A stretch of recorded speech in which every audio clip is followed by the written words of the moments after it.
Hello students, आज हम बात करने जा रहे हैं पॉलीन्यूक्लियर हाइड्रोकार्बन की एक और नई क्लास में, जिसमें हम आज पढ़ेंगे स्ट्रक्चर, सिंथेसिस, रिएक्शन और मेडिसिनल यूज ऑफ नेपथलीन के बारे में।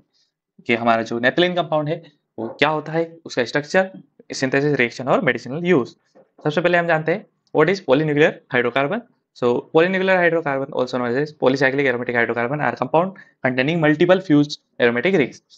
अगर आपके एक से ज्यादा एरोमेटिक रिंग्स आपस में जुड़ी होती है तो वो कंपाउंड को हम क्या बोलते हैं, पॉलीन्यूक्लियर हाइड्रोकार्बन। जिसके कुछ टाइप्स होते हैं, क्लासिफिकेशन आप देख सकते हैं, बेंजोनाइट और नॉन बेंजोनाइट। बेंजोनाइट का मतलब जो कंपाउंड बेंजीन रिंग से बने होते हैं उन्हें बेंजोनाइट कहते हैं, जिसमें दो टाइप होते हैं, आइसोलेटेड और fused.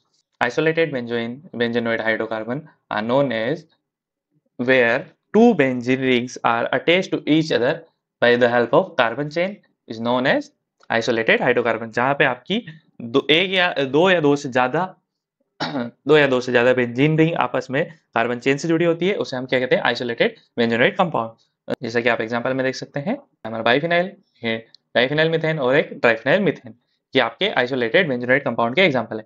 Fused benzenoid hydrocarbon are known as the compound where two or more benzene rings are fused together is known as fused benzoate hydrocarbon. जब दो या दो से ज्यादा बेंजीन रिंग आपस में अटैच होती है, डायरेक्टली अटैच हो जाती है, तो उसे हम क्या कहते हैं, फ्यूज्ड बेंजोनाइट हाइड्रोकार्बन। इसके एग्जांपल है नेपथलीन, एंथ्रासीन और फिनेंथ्रीन। नेपथलीन और एंथ्रासीन एक लीनियर बेंजोनाइट हाइड्रोकार्बन के एग्जांपल है, और फिनेंथ्रीन आपके एंगुलर फॉर्म में हम इसे कंसीडर करते हैं।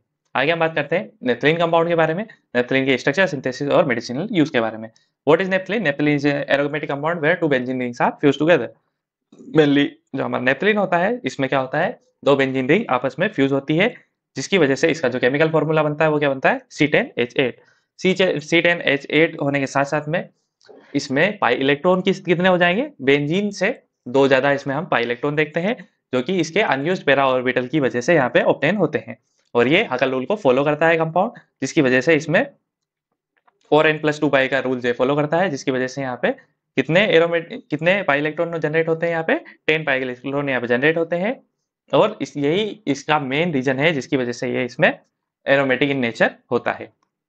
एरोमेटिक इन नेचर में होने की वजह से नेपथलीन का कोई सिंगल कंपाउंड, एक सिंगल स्ट्रक्चर नहीं होता है। They consider as multiple structure, like you can see here first, second and third position.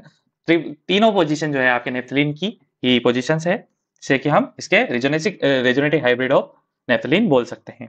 आगे हम बात करते हैं जो नेपथलीन है उसके स्ट्रक्चर के बारे में। नॉर्मली जो नेपथलीन का स्ट्रक्चर होता है उसमें जब भी हम बॉन्ड एंगल देखते हैं तो जो पाई बॉन्ड वाले कार्बन होते हैं उनका bond angle without pi bond वाले बॉन्ड एंगल या फिर सिग्मा बॉन्ड वाले बॉन्ड एंगल की कंपैरिजन में शॉर्टर होता है। जैसा कि आप देख सकते हैं, जो C1 और C2 बॉन्ड एंगल है, जहां पे आपका पाई इलेक्ट्रॉन है, उसका बॉन्ड लेंथ कितना हो रहा है, 1.36 एंगस्ट्रॉम, और 2 और 3 कार्बन के बीच में जो बॉन्ड एंगल है वो कितना आ रहा है आपके 1.40 एंगस्ट्रॉम। लिटिल बिट डिफरेंस इसमें आता है, ज्यादा डिफरेंस इसमें नहीं आता। नोमेनक्लेचर ऑफ नेपथलीन के बारे में बात करते हैं। मेनली जो नोमेनक्लेचर ऑफ नेपथलीन है वो दो टाइप से डिफाइन हो सकता है, या तो नंबरिंग सिस्टम से या फिर अल्फा और बीटा पोजीशन के रूप में। यहाँ पे आप देख सकते हैं जो नेपथलीन की अल्फा पोजीशन कौन सी होती है, जो दोनों अपर पोजीशंस और लोअर पोजीशंस है वो अल्फा पोजीशन कहलाती है, और जो साइड पोजीशन है वो बीटा पोजीशन कहलाती है। ये किस केस में होगा, जब आपके कंपाउंड में सिर्फ सिंगल एक सब्स्टिट्यूएंट आ रहा हो, अटैच हो रहा हो, उस केस में हम इसे अल्फा और बीटा पोजीशन देते हैं। इसके बाद में जो दूसरा सिस्टम है वो हमारा नंबरिंग सिस्टम होता है, जिसमें आप देख सकते हैं जो हमारे राइट साइड है वहां से हम इसको क्लॉकवाइज डायरेक्शन में 1 से 10 तक नंबर देते हैं, 1 2 3 4 5 6 7 8 9 और 10, इसके नंबरिंग हो जाती है। अगर हमारे कंपाउंड में कोई सा भी सब्स्टिट्यूएंट ऐड होता है तो उसका नोमेनक्लेचर क्या हो सकता है। यहाँ पे आप देख सकते हैं जो OH ग्रुप है, हाइड्रोक्सी ग्रुप यहाँ पे इस पोजीशन पे जुड़ा हुआ है, ये कौन सी पोजीशन है, आप ऊपर देखिए यहाँ पे ये बीटा पोजीशन है, तो फिर ये क्या हो जाएगा, बीटा नेप्थॉल हो जाएगा।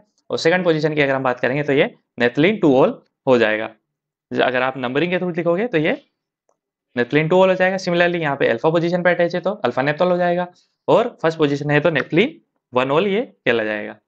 Prove that naphthalene contain 2 identical benzene rings. हम कैसे प्रूव कर सकते हैं कि नेपथलीन के पास में दो आइडेंटिकल बेंजीन या दो एक सिमिलर दिखने वाली बेंजीन रिंग होती है।